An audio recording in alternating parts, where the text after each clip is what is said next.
All right, Gary, what are we playing this week? As you know, Cole, the entire Earth, our entire bodies, our destinies are all controlled by phases of the heavenly bodies. Yeah, no, there's the distant, faraway, massive things push and pull on our fluids and such. Yeah, when you look and it's like, oh, like I'm a Scorpio. Are you a Scorpio rising?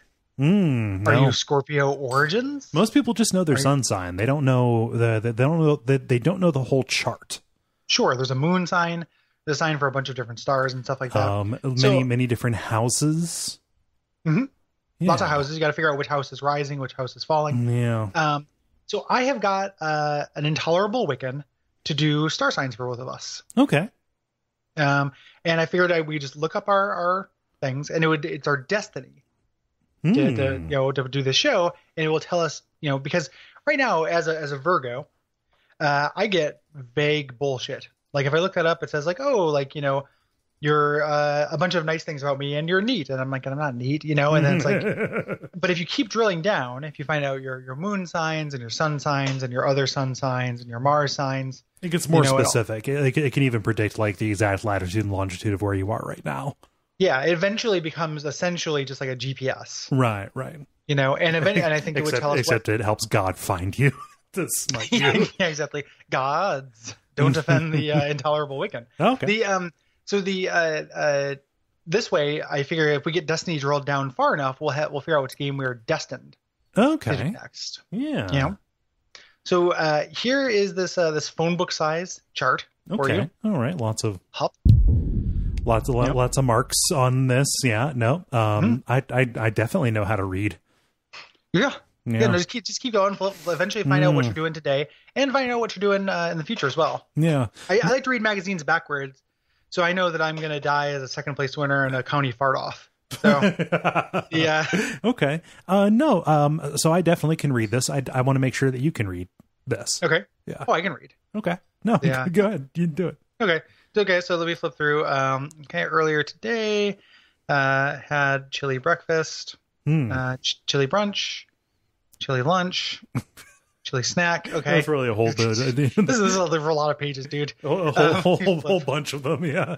No, that's fine. Yeah. No, it's pretty accurate so far. Yeah, chili shower. Yeah. I mean, like I spent all day at the chili district. So yeah. Chili nap. I don't know what that is. Okay. It looks like the game we're going to be doing today is, it says here, after thou puts down thy chili, thou shall play Sailor Moon. Oh, okay. Another story. Oh, no, I thought it'd be one of the fun fighting games. Fuck. Yeah, no, yeah, this... Ooh.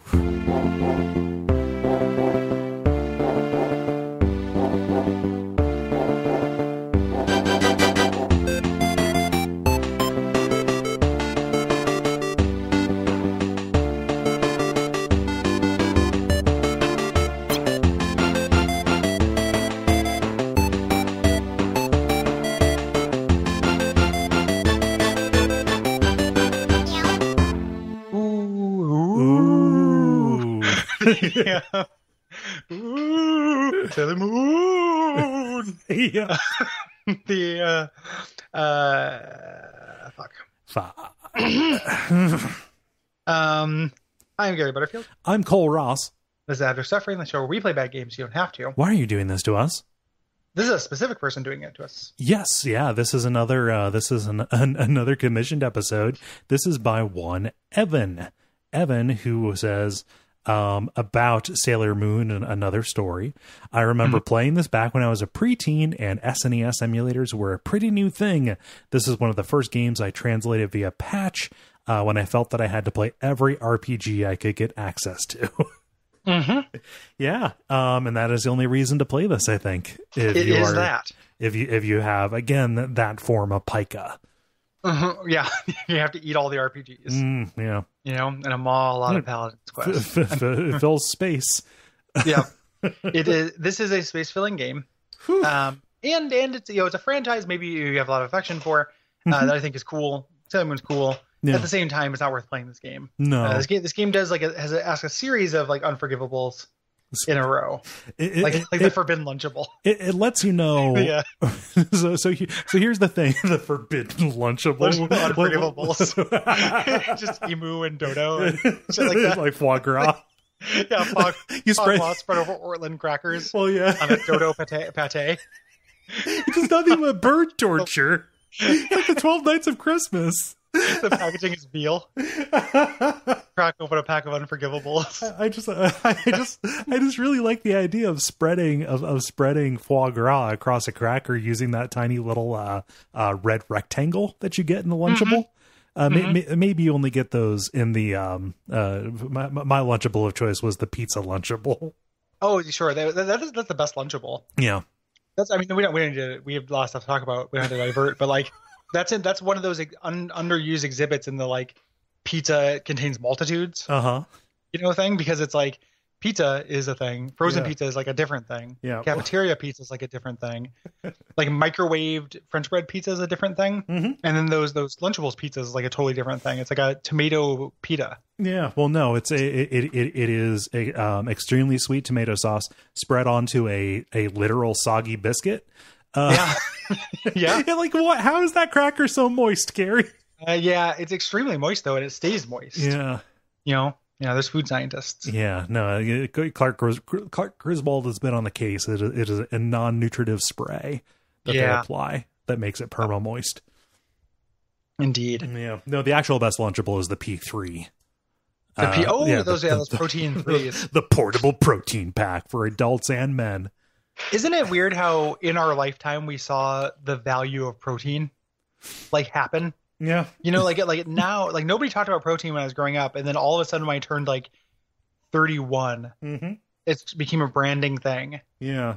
To have protein. I mean, like when I grew up, everything was the fucking food pyramid. That goddamn piece of propaganda. Like, no. It's not good. Yeah, no good. But yeah, no, I agree. And it's a good thing because protein's great. Yeah, I love protein. It's one of the few things that I will crave I'll crave sweets.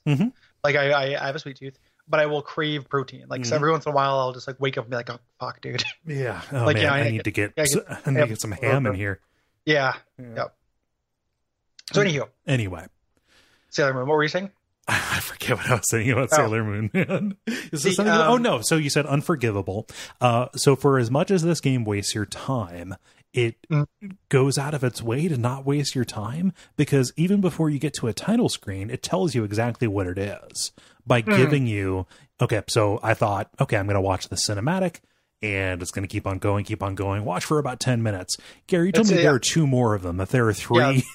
There are three separate attract modes. Like if you don't press anything, you get the story told over a half hour. And a TV show is not a half hour. It's a third again or twice, half again as big as a TV show. Yeah. Like I've been watching Parks and Rec again, and like it's a 20-minute show. It's cold open, and there's 20 minutes. It's 30 minutes. It's a 10-minute and a cutscene. Like I hate a long cutscene. This is common knowledge. I think they're shit, and no one should ever do them. However, they're so much worse when they are not. Like this made me think that like Metal Gear and Okami had good cutscenes because at least they're animated and cinematic. Like a 16-bit JRPG cutscene that's this long, where it's just these like models standing next to each other, saying 7 or 8 word sentences with like a second or two between them. Yeah, I couldn't watch it. But you did. But you did though. I had it on.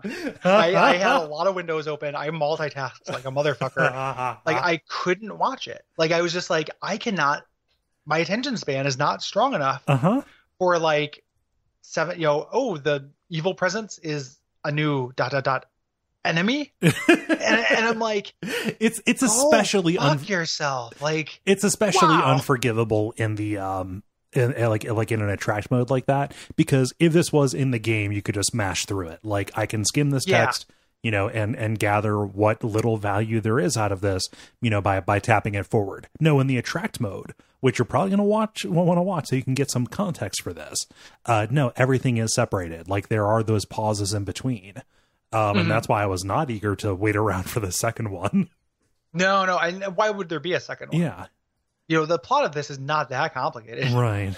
It's just like, this really doesn't need this much. And because it's not in the game, so not only can you not control the pace, but you're not really invested in it yet. Like, it's not Yeah. it's not the story continuing. It's all just setup stuff. Yeah. And, it's very much assuming that you are invested in the world of Sailor Moon by this point. Like, it does nothing to onboard you because it is explicitly for fans.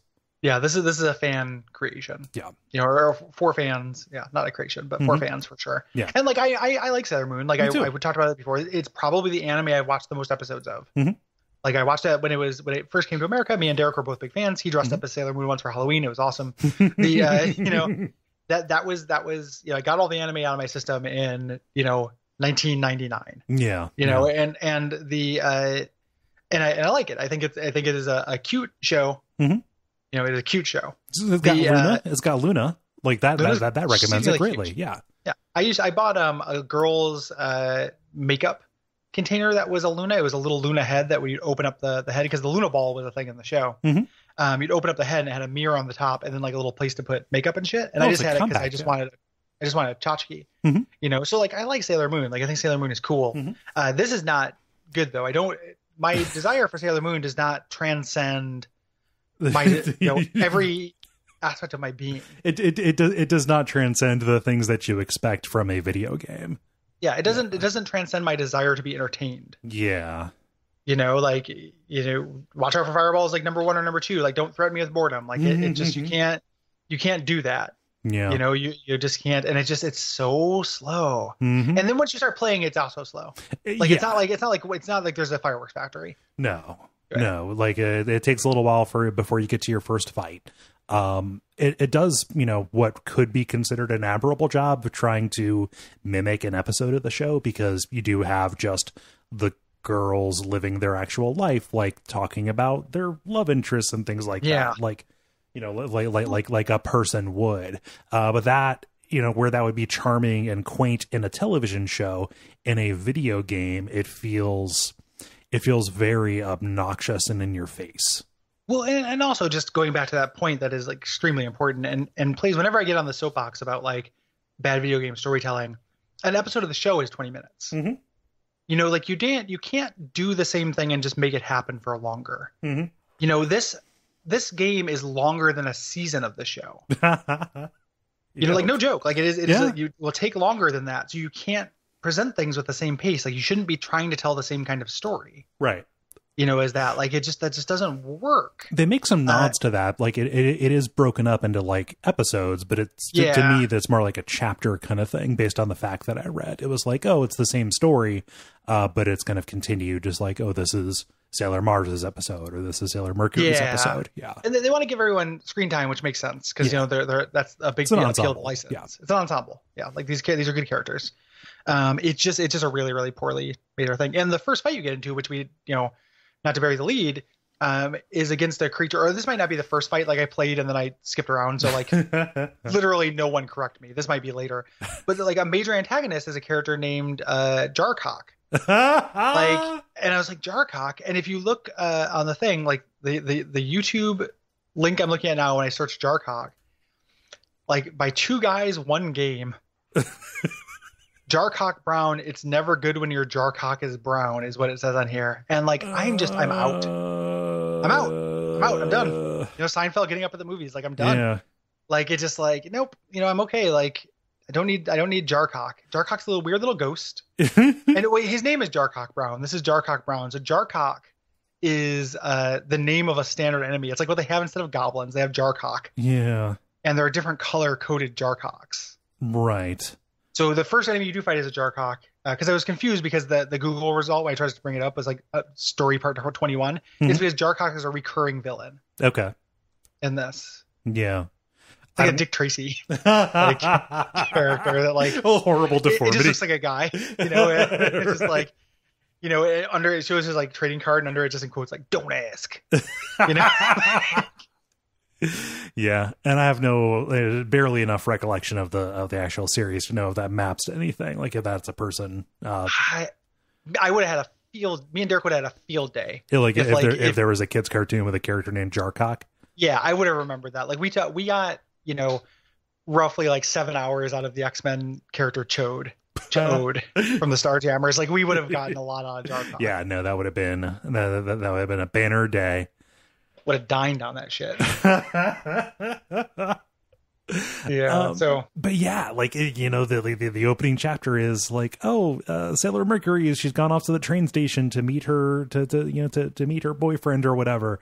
Isn't that great? And then you go and they're just monsters, and there's a new evil who is awakened and is coming from the future.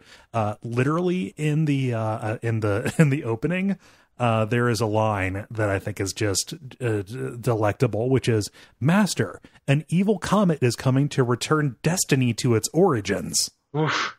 Destiny is capitalized. Sure. Yeah. And to be fair, the cartoon trafficking and that kind of shit. Yeah. Like the cartoon, every season there was a big bad for the essentially just sent monsters while the girls dealt with their, the kind of high school drama and stuff. They were all named after gems, and those varied wildly in quality. Yeah. Like the season depended on how interesting the villain was. Yeah. Opened up with what? Beryl? Yeah, Beryl, Queen Beryl, and then there's Malachite. It was then season 2, I think. Yeah. Yeah, Queen Beryl was like the original kind of villain. Yeah. The show. Yeah. But yeah, it's frustrating to have a thing that like I do have affection for be adapted so poorly. Yeah. Through a genre that is just, and it's so the kind of the gimmick of the play of this is, you know, you have all your different Sailor Scouts. They have different spells as kind of their attacks. Generally take a certain amount of magic, and they are elementally aligned like the Sailor Scouts are. And that's really it. You have solo sections where you go through and you play as just one of the Sailor Scouts, and then you go through as a team sometimes, and you can do combo attacks. Yes. And that's pretty much it. You change your order of like what order you want to have your characters, because that will change which combos they can do, like which ones you put next to each other. Yeah. And that's kind of the game. It does something that I think is actually really irritating in RPGs, which is it starts you with a full party. As opposed to building you up, right? Like getting used to combat with one particular person. And it's not like this is an especially complex game. I just think that is like a weirdly hostile thing to do to a new player. It's also just, I think it feels like it's something that's not in service of the game and more in service of the license. Yeah. You know, like it's just like, oh, this is, you know, everyone's going to want to play with all the Sailor Scouts. Let's give them that. Yeah. You know? So like pretty rough stuff. And just once you actually play it, because I didn't mention this before, Derek played through this. Really? Who is the bigger Sailor Moon fan. I watched him play a little bit of it in like 1999 or something like that. Right. You know, and that was like, it was much more in the JRPG Pocket at the time. Right. Which is Pocket's evil cousin who comes to visit every couple months and waste my fucking time. Yeah, what would the JRPG version of the Neo Geo Pocket be like? Wonder Swan? Yeah, Wonder Swan comes to visit. Yeah, it's just the angry goose. Just like leaves weird white and green shit all over my apartment and honks at me until I wake up. Like, Blunder Swan. Good one. No, thanks. I really burned that fictional dumbass bird. He took him down a notch. Yeah, somebody's got to fight that bird. But yeah, so I played this at the time when we were more in the Pocket and saw more of it than I saw today, and it just doesn't do anything particularly special. No, you know, like this the thing about that I'm realizing, like as I slowly come to my uneven peace with JRPGs as a concept, is that like they really need to do something special. Yeah, like a by the numbers one is the last thing I want to play. Like you can I'm still like interested in your Earthbounds and shit. Yeah, you know, but it has to do something special, and it has to be special in a way specifically that just doesn't mitigate the flaws. Like not Bravely Default special, where it just lets you skip parts of the worst parts of the genre. Right. It needs to do something like actually kind of cool. Yeah. You know, I think I always say it's not a JRPG, but I always think about the combat in like West of Loathing or Darkest Dungeon as being kind of like JRPG combat. They just do it right. Yeah. Like adding positioning and stuff to that just makes it very tactical and cool. You know? Yeah, it's weird looking at 16-bit JRPGs or, you know, turn-based RPGs, anything like this, right? That takes inspiration from Dragon Quest or Final Fantasy. Like, weirdly enough, this feels shovelware-y in a very insidious way where, like, how could something this long and with this many words be shovelware? Yeah. Well, it's a licensed property, you know? Yeah. It has a little bit of that feel to it, even though it's from a different era before that. I mean, it's not before that became a known quantity. Like that was the thing on 8-bit, but it's kind of a genre not known for it is more the thing. Yeah. You know, there's not a like chase the chuck wagon RPG. Like those it's just bad licensed platformers. Mhm. Like if you're playing something that is like a bad licensed game, it's going to be a shitty platformer is kind of the standard. And whenever it deviates from that, it's a little bit weird. Yeah. The Sailor Moon fighting games are kind of fun, like in the way that a 16-bit fighting game can be. Yeah, they're perfectly playable. Yeah. It's another way of just getting a big dose of characters. Mhm. I just want to see these characters. I just want to like have Tuxedo Mask hang around. I just want to have, Luna's weird boyfriend from the future, Artemis, like show up. Yeah. That is a fun thing. Mhm. I don't think any Sailor Moon games have come to the United States. Like we're looking at a big list of Sailor Moon games. It kind of looks like it. I can verify that. There's one says arcade game, so it's hard to say. Yeah.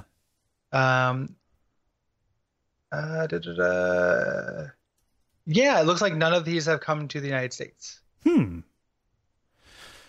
yeah, I wonder if it just kind of like came in at a weird time for that, possibly. Mm-hmm. Like it came to my, like to regular television, I guess it would be the right way to say that. It came to regular television before Dragon Ball did, but like even Dragon Ball in the in the US, we got that one NES game that was kind of like dummied out, like it was Dragon Ball but not quite like Dragon Power or whatever. But around this time, like in the mid 90s, like all that we had was Ultimate Battle 22, and that was it. Like until like the PS2 era came, like after Dragon Ball was on Toonami, it became like the biggest thing ever.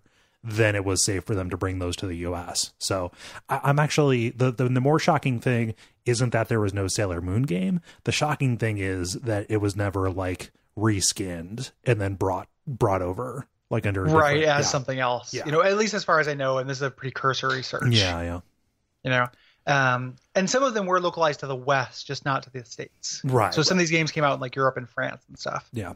But just not in the States. Yeah. And it was like a fairly big hit. So that's the part that I think it's just kind of the wheels turn too slowly to capitalize on such. Yeah. They just missed their window. Yeah, I remember it being big. Like I remember it. Like I remember there being like an article in the newspaper that my parents like called out. They said like, oh, they say this cartoon's going to be the new Power Rangers. I'm like, oh, okay. Weirdly enough, it was pretty big. Man, I feel like a dipshit about this. I remember like waking up. It aired on like either USA or WGN or something like that. Like really, really early. And it was aired serially. So like I would wake up at like 6 o'clock and watch this in secret because like I didn't want my family to make fun of me or anybody to make fun of me for watching this show about girls. Watching a girly show, yeah. Yeah. I was like, oh, this is like a good fun show. Like it is fun in the way that anything where you have like a small team of like 5 or fewer members that are color coded differently and have different abilities and also might solve problems that are relatable to me as a young person. Like I still like I cringe. Like I look back at myself like, oh, you're 8 years old and you're afraid of liking a girly thing. Well, yeah. I mean, and the nice thing is like we're slowly seeing that die. Yeah. Like one of the first, like I remember the very first time I was confronted with that idea. My dad, whose name was Gary Butterfield, knew another guy named Gary, which was very rare. And I mentioned this just because it's in my memory. It's not really notable, the story, but he was a black guy just because it was unusual, right? Like where I grew up was not very diverse. Right. And my dad like was kind of racist, but had this friend named Gary, who's a black guy. And I know he was racist because he said that Gary's kids couldn't play in our pool because their skins have different oils on them. Which is my dad's a piece of shit. Like there's no getting around it, right? But that's a distinct memory of me realizing like my dad was racist, right? And my dad left like when I was like 12 or something. I was 10 maybe when this happened. I didn't like call him out, right? Like right. I did a piece on Medium about it at that point. Like I was fucking 10. Yeah. But I remember thinking like I was like, oh, that's not good. Yeah. I don't like that. But this other Gary, his one of his sons, like I was hanging out at their house, we were playing like just like kids do, and he was playing with Barbies. Like he just had like a bunch of Barbies, and it was very clear, like in retrospect, I didn't know this at the time, but they didn't have a lot of money, and like we didn't either, but they didn't have a lot of money, and just like these were just the toys they had. Yeah. Toys is just like, what if you just had a bunch of things in a box? Right.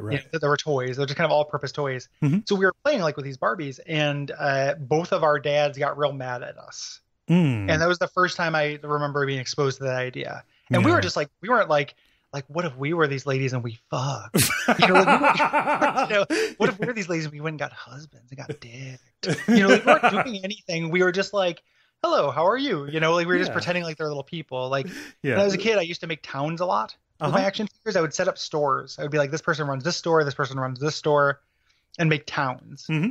And like we were just kind of like playing like Village. Of these like tall, monstrous women with like this village full of 7.5 foot tall like bayonettas like, going around and chatting with each other. And both of our dads came over together like they had coordinated it to explain to us why that was bad. They're just leaping and like knocking out of your hands like it's fucking in the line of fire. No.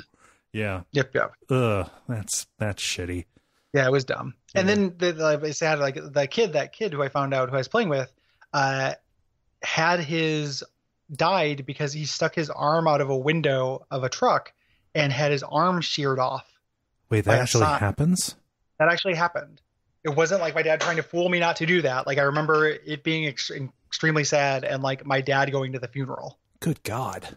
So like they couldn't save him and like my dad, went and like I didn't want to go because, that's scary and weird. But yeah. So yeah, that kid died.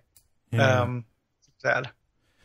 That is sad. No, my incredulity is like that's one of those things like you'll shoot your eye out that parents always say. Yeah, always leave a note. Yeah, it's one of those things, but it happened. So yeah, pretty fucked up. Yeah, poor kid. Jesus. Yeah, super shitty. Like I feel like that was not a happy family. Like it's one of those things where you think back on it. Yeah.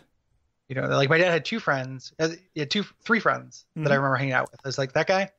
There's a guy who lived out in the middle of the woods, like kind of outside of town. Okay. Who was kind of like a hunter prepper kind of guy. Yeah, you're painting the picture. Yeah. Like if you can imagine that. And that was real weird. Every time we went out there, I just walked around these woods, which was kind of fun. But all the kids were like older and like clearly fucking. The kids who hung out there, like not the brothers and sisters, but like they were overtly sexual. Yes. Okay. Like there were like, it was like 17, 16-year-olds and I'm like 10. Okay. Yeah. And they're hanging out and they're just like going into like other rooms and like I'd known enough about sex. Yeah, you know what penises and vaginas do. Yeah. Yeah, like at this point I think I was already pretty pubescent as well. Like at this point I think I was already very fascinated by and knowledgeable and for a 10-year-old. Yeah, you weren't in the air but you were clear for takeoff. Yeah, this was not. I was a real Peter Peach Fuzz, and so these kids, and they were clearly. And I remember I have a very distinct memory of like the guy's wife, the mom of one of the kids, like knowing about it, like saying something suggestive about knowing about it in like a real like way that like creeped me the fuck out, like in a real Gumo sense.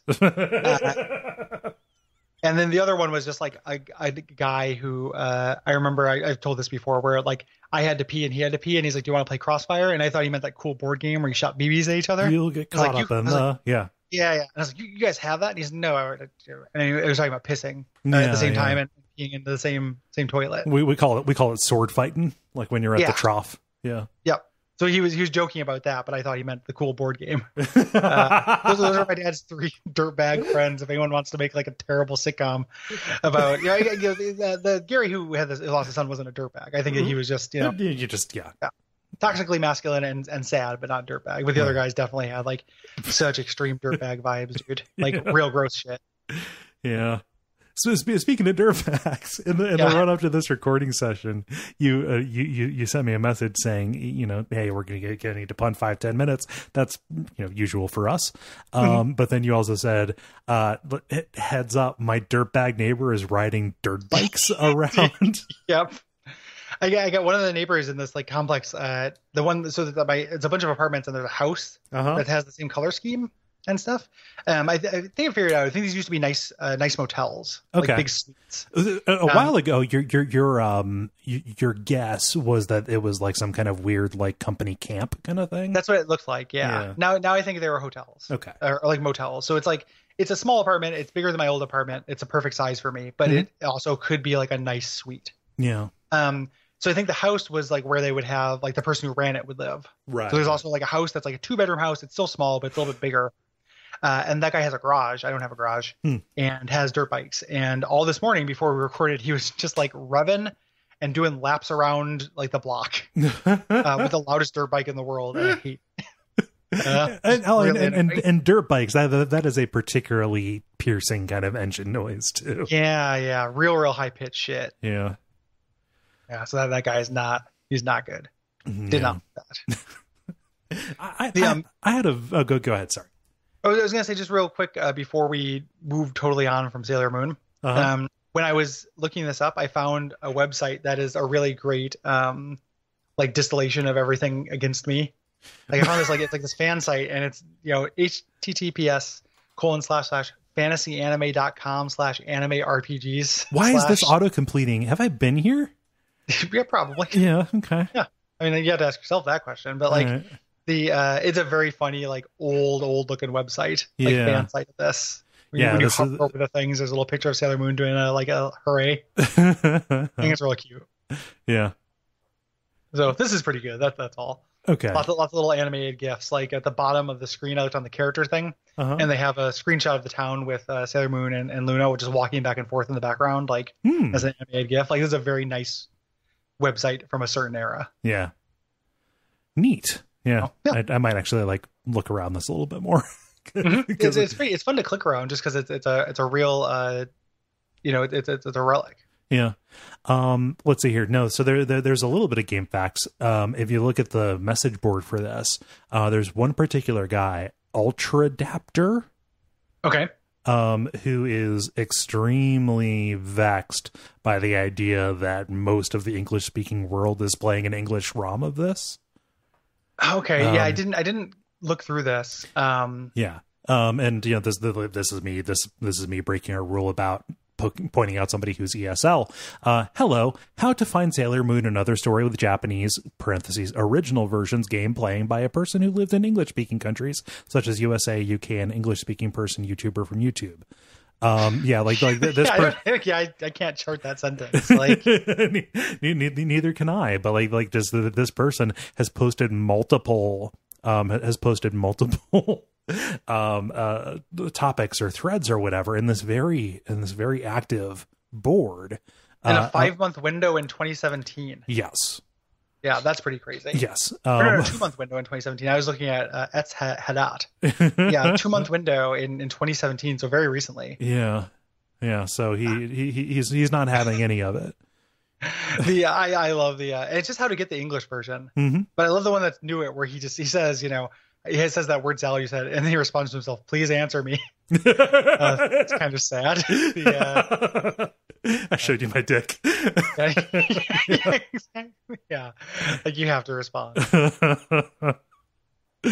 Yeah. Let's see here. There's somebody that they're doing a performative Twitter bereavement. R.I.P. Iwata. It's just like this person just says title.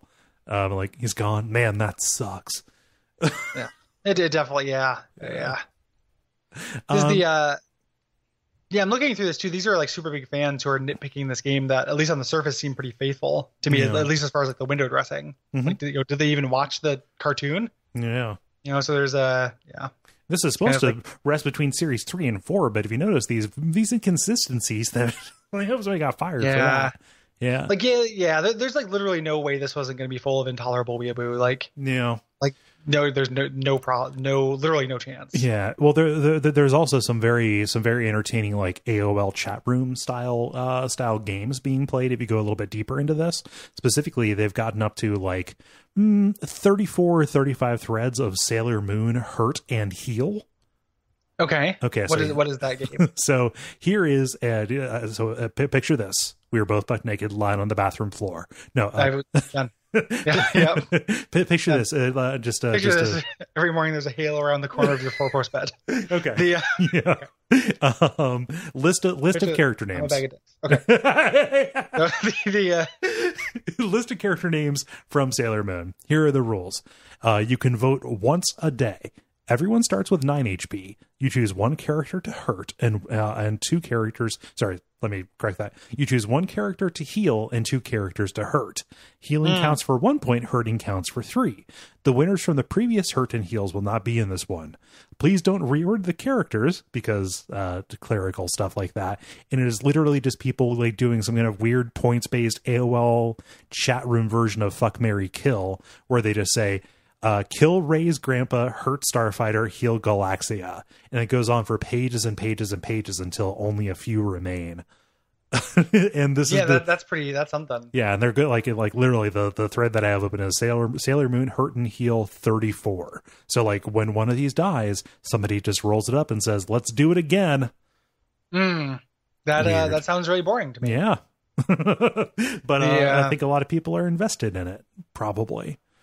Unsurprisingly, the longest thread on this is which one is the hottest. Okay, yeah. The Sailor Scout. So like, because that was going to happen. Yeah. Well, I mean, there's literally no way these teenage girls weren't going to get lusted after, on the show. Like they are explicitly in high school, Yeah. But that's not going to stop anybody.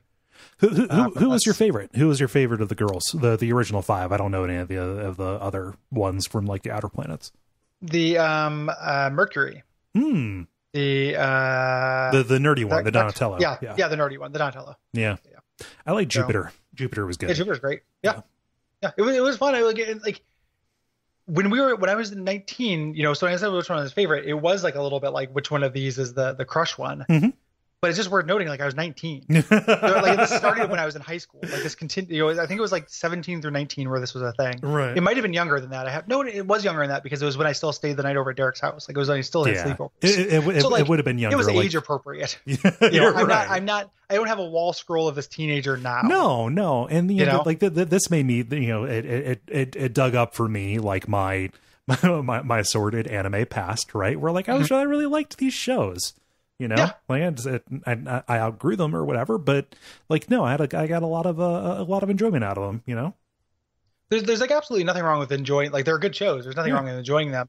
It is gross to lust after these characters. Yeah, a little. Yeah, that's the thing, So somebody is like, I can't remember which, it was either a comedy special or a TV show or somebody like was presenting it as an abstract, but like if you're 17 and there's a 17-year-old character and you lust at them where it's age appropriate, can you still do that when you get older? Because with like the presumption they would age, and no.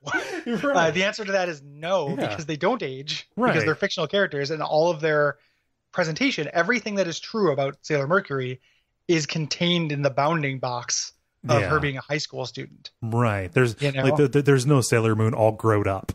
Yeah. And then in that case, like sure, right? Like that version, And it's just like there's a way that this just gets gross, and it seems very easy to avoid, and people, fucking nerds, it's real common. Yeah, it's fraud as hell somehow. Yeah, there's a sign by that well. Well, why do people keep wandering into it?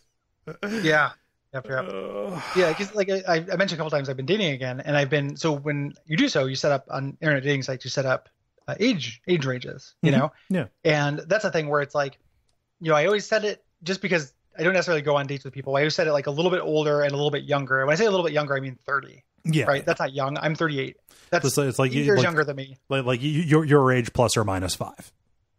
Yeah. Like right around there. And I usually go a little bit further than that just to look, but I've been like, when I first broke up with my last major girlfriend, I went on a couple of dates with a girl who was 25 and I was 34.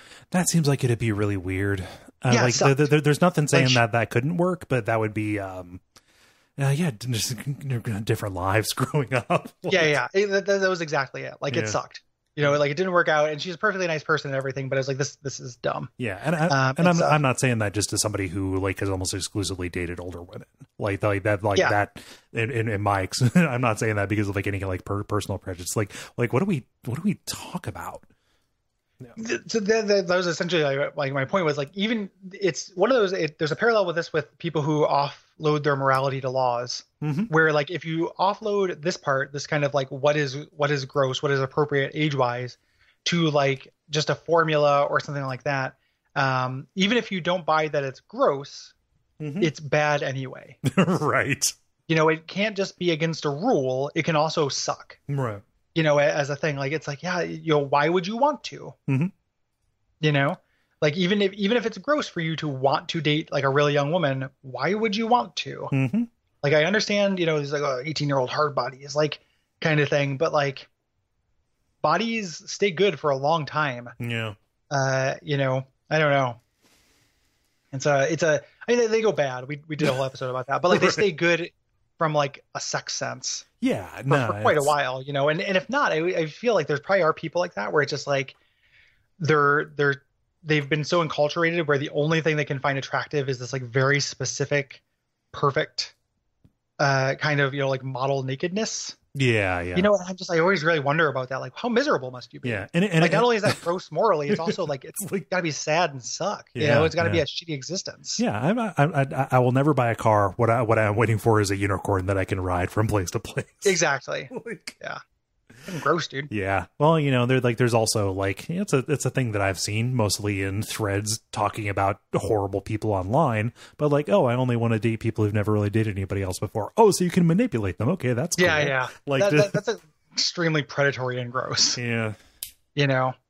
That's real nasty as a thought. And if you roll that into people who are young, who are not like illegally young or even just like questionably like young, there is a thing like where it's so you can manipulate them even if they haven't dated anyone. You want to do it because they're young and you can manipulate them. Yeah. It's just I have no. It's hard for me to understand that drive. I can't. I like to think I can be empathetic and put myself in a lot of people's shoes. It just that baffles me.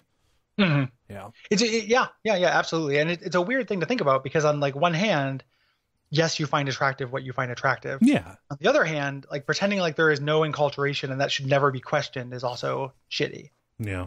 And maybe you are doing it, when you feel attraction for somebody, it's a complicated feeling in some ways and it's worth examining. Like, or is this a chemical feeling or is this like this person is a society, like a trophy? This is a societal like win. Yeah. Or is this a Chivo? Chivo, like, don't date Chivos, like, oh, you just put that into the world. Somewhere, somebody on some Chan is going and saying like, yes, she is a total Chivo. Fuck. Yep. Yeah, so somebody's making up an engagement ring that is achievement unlocked engraved on it to give to the first female streamer who answers him in chat. Yeah. Like, men's sexuality is fucking gross. It's complicated. Complicated and gross. Like the floor is so low. And we're just talking about fun stuff. Like we didn't even get into the rapist who is being interviewed for the Supreme Court. Like, yeah, how about that? Yeah, like we're like right now. Literally as we're happening, we're doing this to distract ourselves from Hell World. Yeah. We're doing this to distract everybody from Hell World. But how about this? I think that guy's a real bad egg. Yeah, I think that guy's a real piece of shit. Yeah. It's very frustrating. Yeah. It's also frustrating being, like being around or hearing people like you parrot the point like, oh, why did this person wait? Man, that's going way too far into. Yeah, no, but I was thinking about that today. It's like, the fucking answer to that. Everyone's been telling you the answer to that for years. Yeah. You just don't, it's not only that you not believe the original victims, you don't believe people around you by the thousands, men and women, who are saying they don't do it because they get treated like shit. Yeah. Like what, are you just pretending not to hear that? Like, that is the reason. Somebody answered you. Yeah. Why didn't this deceitful trollop tell me what she did? Like, like just look. Do you hear the question that you're asking? Like, the answer is contained in it. Like, is there a word for like a question that contains the answer? Yeah. Here, Uncle Shitbag, let's jump on JSTOR and find the thousands and thousands and thousands of words of studies that support why this doesn't happen. Yeah. I still have access through the portal, through my student portal. Like, we can actually find the science behind this, like the stats for what happens. And you just pretend not to believe it in bad faith because you don't know how to act in good faith because you're a fucking monster. Yeah. And so Yeah, it's a bad day for love for my fellow man. Like, yeah, it's really rough, and I've been unplugged from it just because I've been working and doing things around the house and things like that. I am dreading when I get my when I get my news podcast tonight and listen to them and hear all the clips and just hear the fucking disgrace that is being done in our goddamn names. Yep. Yeah. Hell world, bad country. Yeah. Anyway. Sailor Moon, a simpler time. Another story. If you like this show, you can support us on Patreon if you go to patreon.com/Duckfeed.tv. Is this a premium episode or a regular episode? This is a regular episode, Gary. Okay, good. Yeah. So head on over there. And just real quick, we're complaining about Kavanaugh and shit. I feel, and I talked about this, I don't want to start a whole tangent, but I feel genuine sympathy for people who are conservative who like our shows. Yes. Who don't, whenever they feel this, they feel attacked. It is like, just know, again, like, you don't have to agree with it. This is a real emotion, though. Like, this is actual frustration that we're feeling. It's not, just, fuck these guys. It's, man, we're watching this bullshit happen. Yeah. And like, people are doing that. Like, it's happening. We're seeing this discourse. It's just a legit thing. Yeah. So just know that, it's an expression of realness. Yeah. Understand that this is a deeply and sincerely felt hopelessness that is bubbling up. I'll speak for myself in that one, that it comes from a, man, I just wish it was better. It comes from a place of longing. And it is not a recrimination on any individual. Like, everybody contributes to a larger pattern. But yeah, just like, understand this is not posturing. The idea of virtue signaling is bullshit anyway. Like, this this is genuine and heartfelt, and take us at our words that is the case. Yep. It's virtue signaling is a fake idea. And if you don't, if you don't like it, if you hear that and you say, no, you know what? I can't listen to people who think that, who think that Kavanaugh is a bad person, and that he did the things he's accused of doing. Yeah. If you can't listen to people like that, that's fine. But just, sorry, like, or not sorry, like, we know, like, that's okay. I get it. It doesn't have to be a confrontation thing. I don't want to be demanded to, like, this is not disrespecting you. Yeah. This isn't personal to you. I would ask you not treat it as such. Yes. It's just a difference in opinion that you found to be a bridge too far. Yeah. And we are fine with that. So, like, it is okay. If this is where we part ways, over any number of offhand or deeply stated things, go with God. We wish you well. Yep. It's like, okay. Yeah. Yep. It is okay. I wish you no specific harm. Like, it is not a thing where, like, I wish bad on you. It's just, it's not personal. Right. It's just like, it's not even hopelessness. It is immense frustration and like hate, and not hate of you, the person who agrees with this, but hate of this fucker, and hate of the systems that are putting him in place, and hate of Mitch fucking McConnell. God and these people who I think are morally bankrupt. Yes. And that's the kindest thing I can say about them.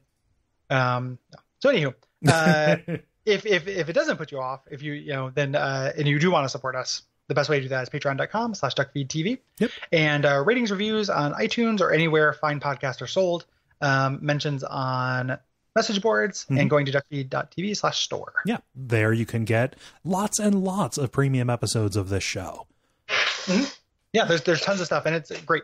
Yeah. I think it's like almost uniformly really good. I haven't, and the only reason I say almost is because I haven't sat down and listened to all of them recently. Right. So yeah. And I think that's probably about it. Think so. Yeah. Until next time, who is Luna Dog? I was going to say Moondog, but Luna Dog's good.